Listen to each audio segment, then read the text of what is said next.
All right, Brandon Cooks, I get it. His numbers lately have not been that great, but get him back into your lineup against the Saints. They've allowed 8 touchdowns, an average of 172 yards, and the most fantasy points to wide receivers who are split out wide this season. I'm also starting Julian Edelman. I also like Josh Gordon in this game as well, but Edelman, since he's come back, leads all Patriots wide receivers in targets and catches, and the Packers have allowed right around 7 catches and 100 yards receiving to slot receivers this year. And your sleeper at the wide receiver position. DJ Moore, who had a very solid game last week, played a season-high 71% of the snaps, and I like the matchup against the Buccaneers, who have given up the most fantasy points to slot receivers. And keep in mind, DJ Moore playing about 43% of his routes out of the slot, so the rookie suddenly has some fantasy value.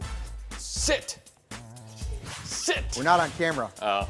But I'm going to sit Doug Baldwin anyways. You know, he has averaged the fewest targets, the fewest catches, the fewest yards, and the fewest fantasy points since 2012. I mean, David Moore's been better, Tyler Lockett's been better, and the Chargers, your beloved Chargers, have allowed 2 touchdowns and the 6th fewest fantasy points to slot receivers. I like that stat. I'm also sitting Amari Cooper.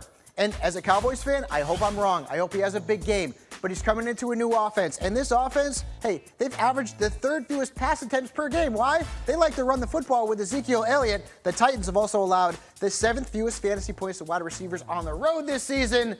So Amari Cooper needs to be on your bench.